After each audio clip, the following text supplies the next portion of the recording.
Si en cette nouvelle année 2022, nous fêtons officiellement les 400 ans de la naissance de Molière, une attention particulière en hommage peut lui être adressée. La lecture de ces astres, de sa carte du ciel que je vous propose ici, pourrait être chapeautée d'une citation. La vie, quelle qu'elle soit, est toujours un théâtre avec les costumes des époques qu'elle traverse.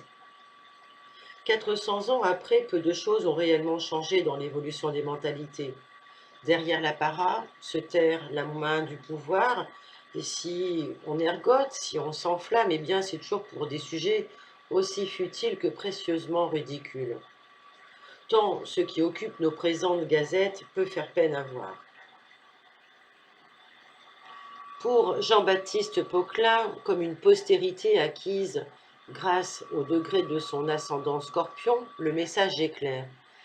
Il nous révèle à 9 degrés de celui-ci qu'il existe une vacuité dans la vie et dans le théâtre de la vie. La dénomination du symbole à 9 degrés se désigne ainsi. Un homme porte un masque et le déguisement de Méphistophélès. Ce degré veut dire qu'il y a derrière toute nativité une brillante réussite, notamment dans la comédie dramatique, dans les métiers de la création ou dans la fabrication de costumes. Et que ce natif peut apprendre, grâce à son verbe, à camoufler ses objectifs réels, sa sensibilité artistique, le regard perçant, criant de vérité sur la vie. Vous retrouverez ces citations chez Jean XII. Jean-Baptiste Poquelin est fils de bourgeois tapissier de la cour de Louis XIII. Il bénéficie d'un milieu qui l'habitue très tôt à côtoyer la diversité de l'existence, la richesse des arts et la richesse de la matière. Pour l'amener tout au long de sa vie à transcender, arriver à ce même ascendant Scorpion, un univers et un décor de théâtre, et à confondre peut-être l'existence, celui de la vie, avec celui de la scène. Alors on pourrait commencer le conte astrologique de Molière par son beau soleil en Capricorne, mais pour comprendre à quoi vont se rattacher les symboles astrologiques du thème, je vous propose de relever en premier lieu l'histoire de ses prénoms. En effet, à sa naissance et baptême, le natif ne s'appelle que Jean Poquelin. C'est l'aîné d'une famille de 5 enfants. Il n'obtiendra son deuxième prénom, Baptiste, qu'à la naissance d'un de ses frères renommé également Jean. Notez qu'à cette époque, les prénoms Jean étaient couramment donnés. Il y en a plein, les arbres généalogiques. L'identification différenciée de la part des géniteurs n'existe qu'à peine entre les membres descendants d'une même famille ou ascendants, ou à l'intérieur d'une fratrie d'ailleurs. Les enfants de remplacement se succèdent et cela a pour conséquence psychologique d'engrammer, entre autres, des mémoires inconscientes de fusion, de confusion. Ces mémoires sont aussi des mémoires d'ordre incestuel, symboliquement bien sûr. Ici, le fait que le père rebaptise son fils aîné démontre qu'il est lui-même dans cette démarche de reconnaissance de son fils aîné. Notons historiquement que depuis l'ordonnance de Villers-Cotterêts, les parents doivent présenter les enfants dans les 3 jours suivant la naissance pour la tenue des registres baptismaliaux. Mais derrière cela, c'est un rituel, un acte rituel symbolique et social qui, pour l'enfant, lui permet d'être introduit dans la communauté religieuse d'abord du groupe, mais lui permet aussi de se voir conférer une identité et une appartenance sociale officielle. Ce n'est pas un hasard si le deuxième prénom qui lui est donné est Baptiste. À mon sens, il vient, dans sa généalogie, réparer, en mode gisant, la non-symbolisation de tous les frères morts-nés qui peuvent être dans l'arbre coincés dans des deuils bloqués avant lui. Et peut-être que, cela faisant, ceux-ci pourront accéder au royaume des cieux. Leurs âmes pourront être libérées. Par ce geste symbolique, le père accomplit un autre geste fort.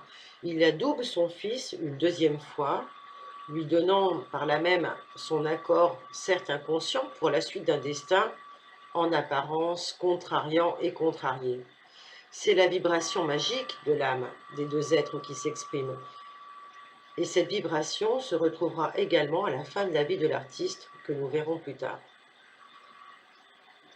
Jean-Baptiste n'a que 10 ans, il a déjà perdu des frères et sœurs lorsque sa mère meurt, au moment où le significateur de la mère dans le thème natal, ici représenté par le soleil, maître de la maison 10, principal gouverneur également de la maison 4, arrive par progression en opposition à Uranus natal. Cet aspect aussi lui vaut la protection à l'âge de 13 ans d'un de ses condisciples, le prince de Conti, qui deviendra l'un de ses protecteurs au moment de la lune progressée, qui arrivera en carré avec Jupiter, maison 8.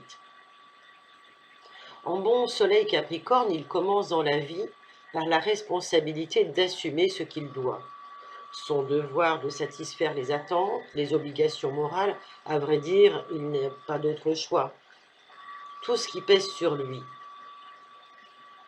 Il suit d'excellentes études dans le très réputé collège jésuite de Clermont, qui est aujourd'hui le lycée Louis le Grand, jusqu'à l'obtention d'une charge d'avocat qui lui permettrait d'obtenir un rang social dans la justice ou dans l'administration.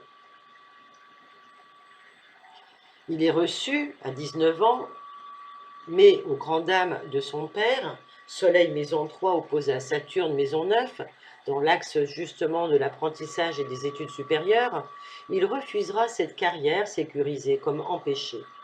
Sur un plan astrologique, l'âge des mémoires est à ce moment-là sur la position de Saturne radicale, ce qui empêche au fond la réalisation de ses études supérieures, l'accès à la poursuite même d'une mention d'honorabilité de par les études.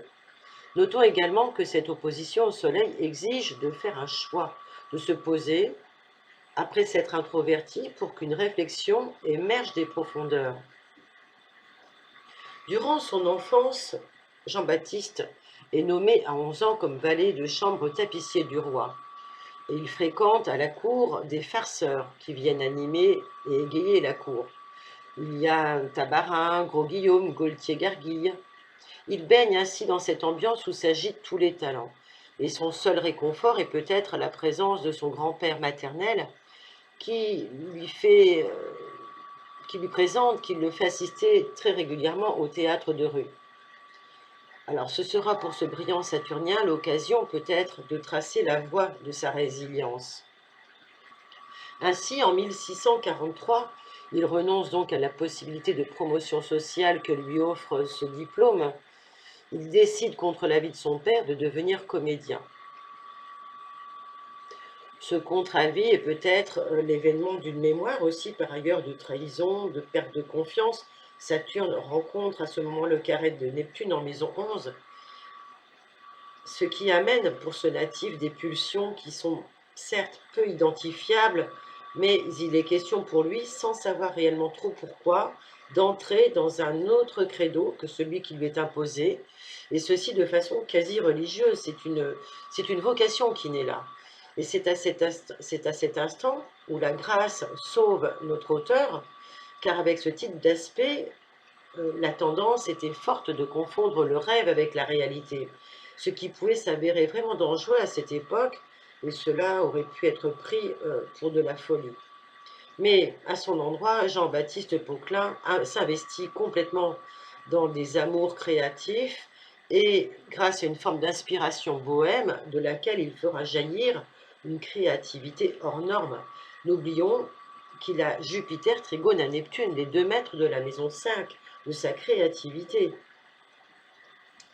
Il va ensuite avoir une maîtresse, Madeleine Béjart. Madeleine Béjart est la meilleure comédienne de l'époque. Elle a 4 ans de plus que lui et dit-on d'elle qu'elle est belle, qu'elle est galante, elle a beaucoup d'esprit, elle chante bien, elle danse bien, elle joue de toutes les sortes d'instruments, elle écrit fort joliment, en vers et en prose, et sa conversation est fort divertissante. Elle est en plus une des meilleures actrices de son siècle et son récit a autant de charme pour inspirer véritablement toutes les feintes passions qu'on la voit représentée sur une scène au théâtre. Avec elle, il va fonder la compagnie théâtrale L'Illustre Théâtre et dès lors il prendra le nom de Molière.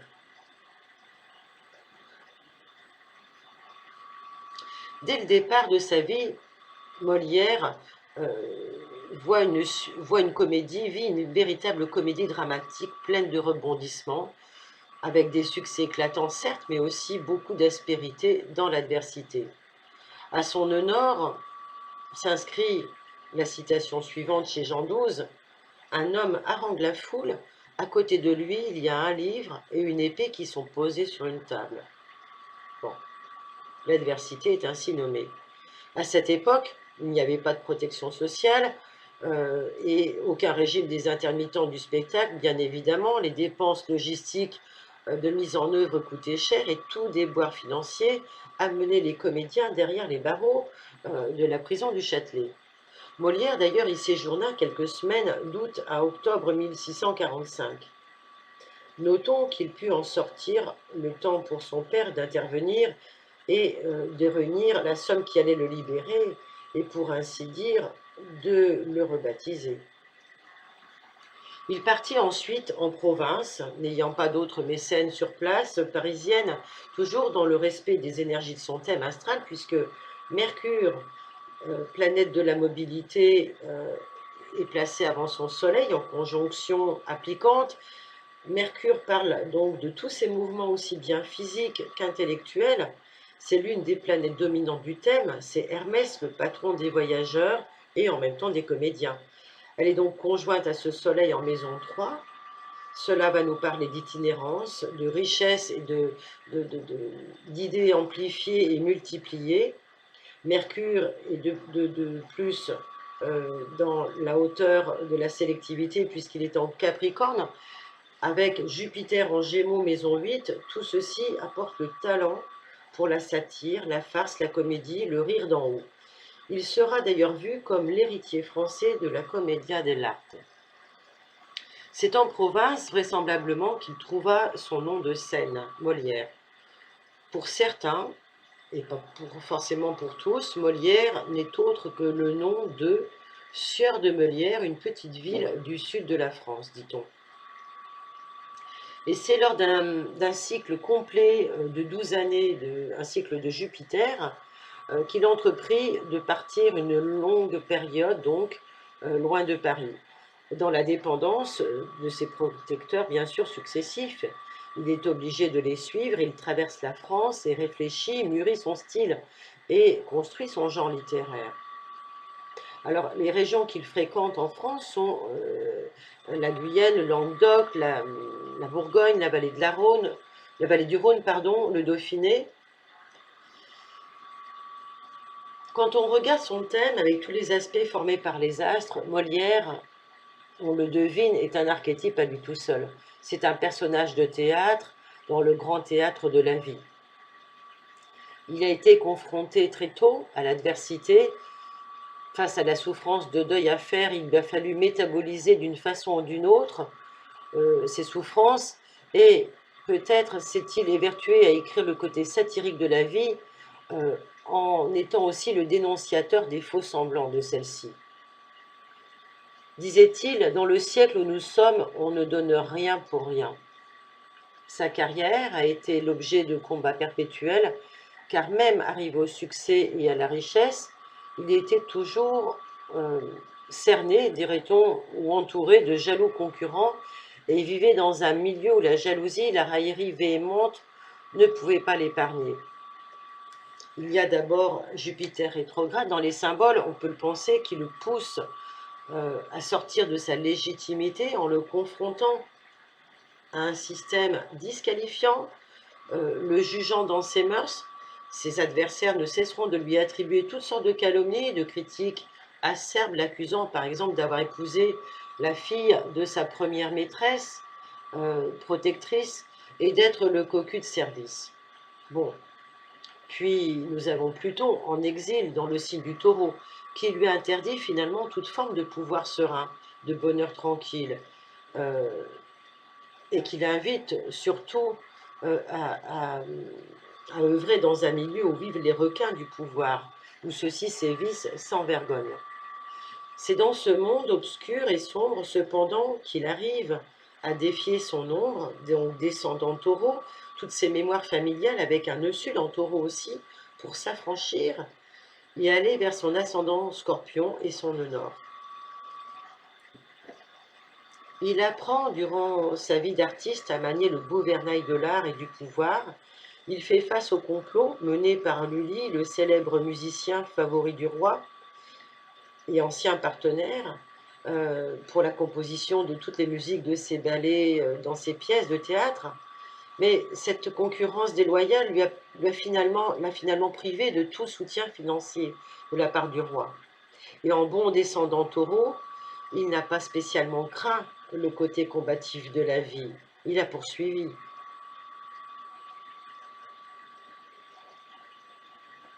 La lutte s'est poursuivie sans crainte, mais il a préféré peut-être exprimer cette lutte que d'exprimer la tristesse du dedans. Comme il était de coutume dans sa lignée, il a côtoyé le pouvoir en place et celui-ci exerce une emprise sur lui jusqu'à décider de son statut final. Le roi Louis XIV l'avait soutenu de nombreuses années en lui laissant une place de choix à sa cour, a été sollicité en dernier et urgent recours par la jeune épouse de Molière au moment de sa mort. Mais il a congédié celle-ci brusquement, en autorisant celle-ci avec beaucoup de mépris à ce que Molière soit traité avec une mort avisée à moyen terme par l'archevêque. En d'autres termes, le roi n'a pas souhaité célébrer et remercier l'artiste et l'honorer par une mort célébrée dans les rues parisiennes. En effet, même si la mort de Molière est en elle-même légendaire, les artistes à l'époque devaient écrire des vœux de renonciation au métier de comédien pour pouvoir être enterrés et recevoir les derniers sacrements. Louis XIV se trouvait heurté à quelque chose pouvant le compromettre, puisque refuser une sépulture chrétienne à quelqu'un d'aussi connu et apprécié n'aurait pas été de bon ton pour lui. Il lui a fallu trouver dans ce compromis quelque chose d'assez juste pour que le départ soit humblement, rien moins que fastueux, pour ne pas ombrager son propre éclat.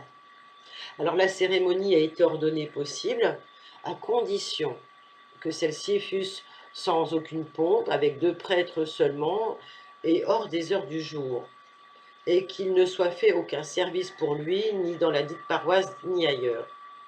Alors, contre toute attente, au moment même où celle-ci s'est produite, eh bien, dans les rues de Paris, le peuple parisien s'est donné rendez-vous. Et il y a eu une multitude de messes qui a accompagné le cortège de la sépulture jusqu'à la mise en bière. Alors, ne doit-on pas voir ici la reconnaissance céleste d'un messager de Mercure que l'univers a rebaptisé? Un autre point dominant du thème, Uranus. Uranus est maître par exaltation de l'ascendant Scorpion, mais il est en exil dans le thème natal en Lion, proche du milieu de ciel. Il confère aux natifs la capacité à œuvrer le magistral, à œuvrer l'originalité, tout en venant contester les mœurs, la pensée sociale dominante. La lumière même de la cour du roi Soleil lui permet de manifester sa fibre contestataire uranienne. Son incroyable talent lui vaut d'ailleurs un succès reconnu, mais en même temps, bien sûr, jalousé, donc contesté. C'est à double tranchant. De telles configurations prédestinent le natif à devoir toujours tirer profit d'une certaine façon de la richesse d'autrui par le mécénat. On le sait, à cette époque, il faut trouver des protecteurs pour pouvoir survivre et vivre de son art. Notons que le thème présente une part de fortune en maison 11, donc une fortune acquise grâce aux relations. Son premier succès, qui est la pièce intitulée Les Précieuses Ridicules, vient à 37 ans, alors qu'il ne voyait pas le succès possible pour cette œuvre. L'École des femmes, par ailleurs, produit quelque temps plus tard, est une réponse à la critique de ses adversaires sur sa vie privée. À l'intérieur de celle-ci, il décrit l'éducation des jeunes femmes ainsi que toutes les institutions du mariage. Il ajoute à son œuvre un regard contemporain de remise en cause avec le regard du Scorpion, sur son époque et sur lui-même, connaissant bien les vices de tout asservissement à la matière et à la luxure, nœud sud Taureau. Quant à Mercure, Prométhée dans sa conjonction supérieure au Soleil, Mercure l'aide à tenir sur le long terme une réflexion avec assortie d'une objectivité mentale forte et certaine. Toutes les œuvres de Molière sont des comédies relevant l'absurdité des manières de son époque. Il pouvait tout dénoncer, en proposant au public d'être le réel spectateur, plein de bon sens, du spectacle comique de la vie. L'encyclopédie Encarta nous dit que beaucoup de noms de personnages de Molière sont empruntés au grec ancien, ce qui nous rappelle que, pour les classiques, le théâtre met en scène des caractères au sens que les traducteurs de Théophraste donnèrent à ce mot. Ainsi, Harpagon est le type de l'avare, et l'avarice est également attachée, selon la tradition, au caractère de l'âge, ce qui va bien, ceci dit, pour notre Mercure en Capricorne. L'avarice est donc attachée à la vieillesse, et par ailleurs, comme l'indique le titre et le sous-titre de la pièce, le misanthrope, ou l'atrabilaire amoureux, le personnage Alceste incarne le misanthrope. C'est un état d'esprit lié à l'humeur mélancolique de la bile noire qui domine les atrabilaires. Or, quand un vieillard est amoureux d'une jeune fille, quand un atrabilaire est amoureux d'une femme mondaine, il sera forcément ridicule, autant qu'une femme qui veut faire la savante, d'où la pièce Les femmes savantes, ou qu'un bourgeois qui se prend pour un gentilhomme ou un apôtre, d'où la pièce Le bourgeois gentilhomme. Molière utilise tous ces caractères avec une visée moraliste.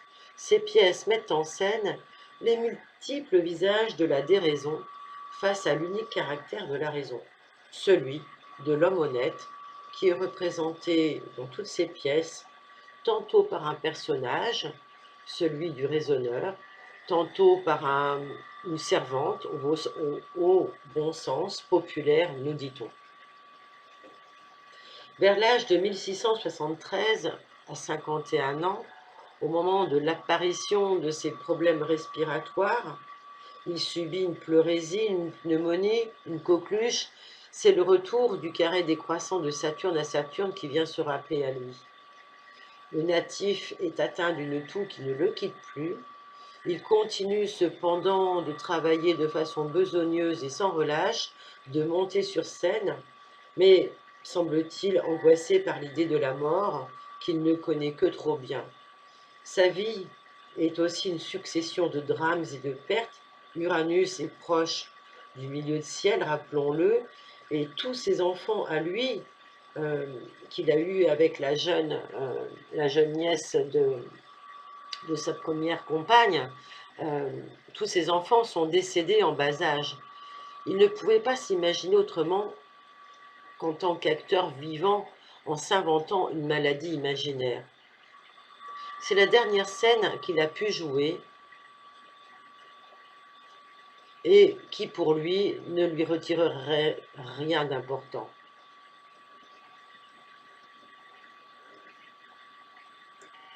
Son Saturne rétrograde qui pèse de toute son ombre sur sa deuxième union, en Cancer, cette planète est en exil, le privant le plus souvent, comme tous les natifs qui ont cet aspect, de la jouissance d'une famille.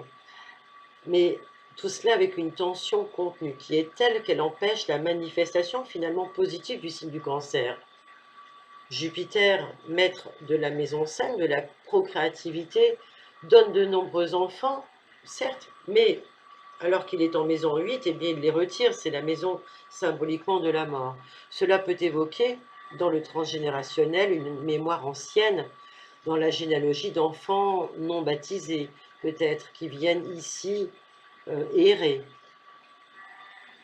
C'est peut-être un élément subtil du projet Sens de Jean-Baptiste Poquelin, à travers le transgénérationnel. Le père, avec le deuxième prénom, a dit « Jean, je, Baptiste, je te baptise », c'est un clin d'œil. Aujourd'hui, la pièce la plus jouée est le médecin malgré lui. Et nous voyons que Chiron, le guérisseur, le blessé guérisseur de Molière, est conjoint à sa Vénus, et que Pluton est dans le signe du Taureau.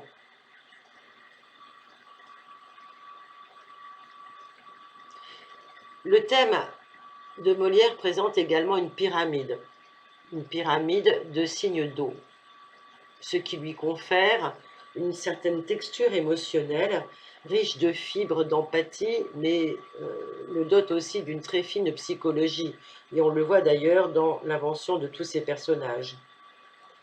Si le malade imaginaire l'emporte à la postérité, puisqu'il partira quelques heures après cette représentation, on s'aperçoit qu'il y a un amas planétaire dans la maison qui symbolise la fin de vie, avec des planètes qui représentent le théâtre, c'est Lune, Vénus, Mars. On peut faire un clin d'œil à son parcours.